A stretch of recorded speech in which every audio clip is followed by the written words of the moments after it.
This month in my group, I'm helping the individuals in my group and my clients create the person who can create their goals. It's one thing to set a goal, and it's another thing to become the person who can achieve that goal and live into that person.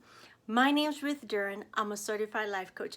I help businesswomen get twice as much done in half the time. I help them create the results that they want in less time and energy than they thought was possible. This month in my group, the link will be below. I am helping the people in my group evolve into the person who can create their goal. See, one of the missing steps that so many people don't teach us is that to create our goal, it's not what you do. It's not when you do it. It's not how you do it. It's not all the strategies. It's the individual you become that creates the goal that you want. We can put two people together. One person who's doing all the things that they're told to do, but they are not the person who can create their goal, versus another person who believes they are the person who can create their goal and who are probably not even doing all the steps. The person who is the person who can create their goal will create their goal because they evolve into that person. So today I want to share with you steps of how to create that goal, how to become that person who can create that goal. And these are the things that I have been doing to really create so many of my goals, and I help my clients do this. So the very, very first thing we all have to do is not just set a goal. Set what one of my mentors, Darren Hardy, calls a BHAG goal, a really scary goal, big and audacious goal, or what my other mentor calls an impossible goal, like a goal that when you are even thinking about it is so big that it requires you to evolve to become that person. It requires you to grow. It's not like a goal like, oh, get another job or buy another car when you've bought many cars before. It is a goal that will require to really, really grow. And one of the reasons people don't set those big goals is because they don't know how to create that goal. They don't know what I'm going to teach you today. So they set little small believable goals and they keep hitting it. I'm talking about creating a really big goal.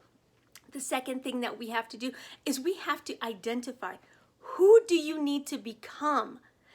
Think about if people who are already achieving their goal, a similar goal, have done it. What are they doing? How are they thinking, feeling, and acting? What is their life like? Who have they become? Who are they consistently? And looking at that. But if somebody has never done it before, then you would have to tap into your future self, yourself who going to 5, 10, 15 years, who has done it, and tap into their wisdom and knowledge and ask them, what are they thinking, feeling, and doing? How did they create that? And so then be able to really identify who you need to become. Second place is identify why you don't have that goal already. Let me tell you more about this. If you are looking and identifying because if it's something that you can do, you would already have it. But because you don't currently have it, there is something between you now and that goal. And that could be your limiting beliefs, your limiting stories, a skill you don't quite have, a block of something that has happened that has blocked you from achieving it. Identify all of those, because it could be a limiting belief. Oh, God knows I've had limiting beliefs, stories that I tell myself. I've told myself that I've picked up either from my family of origin, from society, or just even stories that I've told myself, well, I tried it and it didn't work. So you have to identify all those stories. All those thoughts become just what is stopping us from creating our goals. And then the next thing we have to do is we have to separate them. What is a true, like a block, like a skill set? Well, you know what? I don't know how to market on social media. Okay, grab a book, get a training, hire somebody to teach you how to do it. Versus, you know what? Nobody likes me. That's a limiting belief. Does it work for you? Is it true? Find proof and evidence. You know what? Maybe people do like you. You're just not seeing that people like you.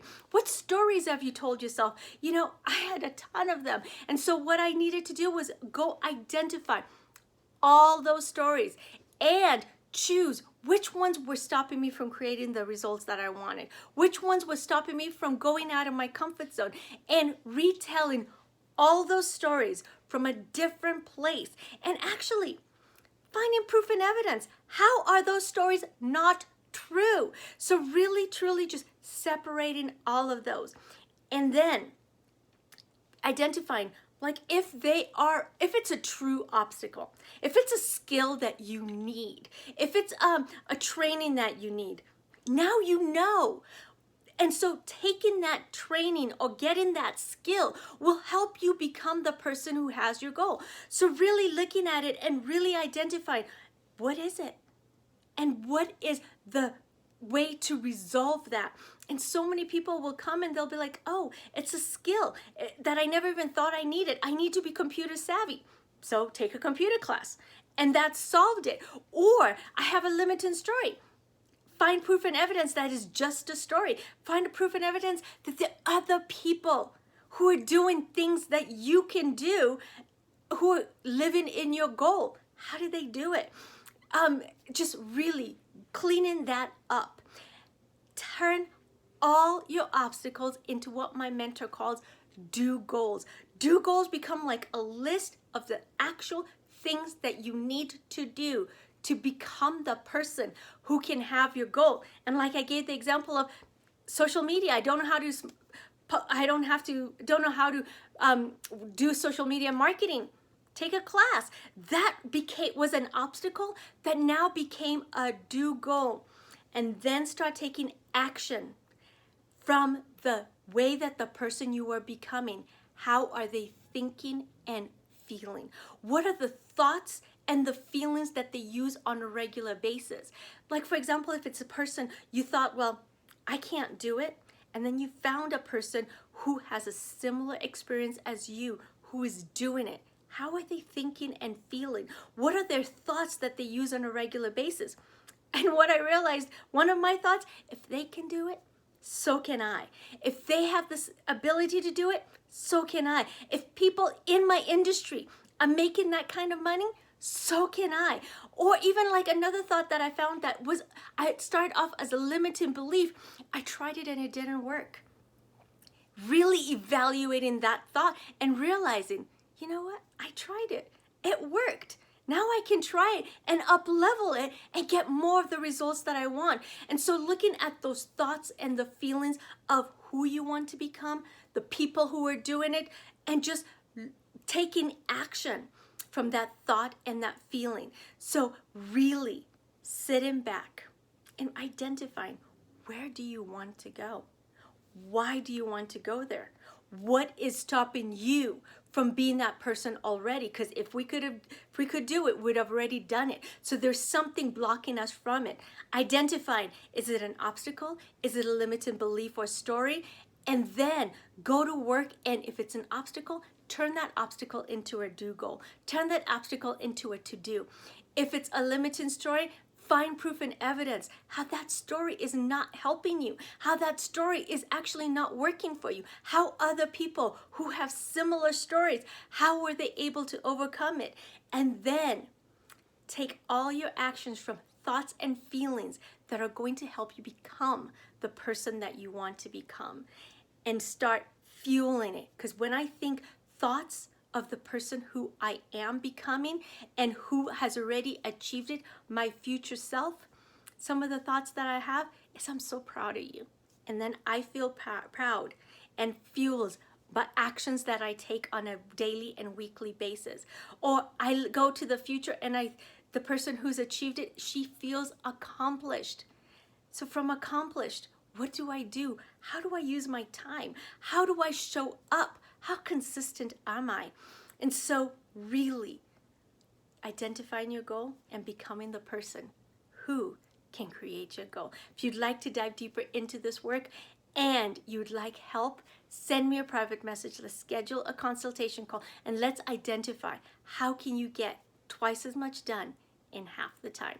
Thank you so much for joining me, and I look forward to seeing you next time. Have a blessed day. Bye-bye.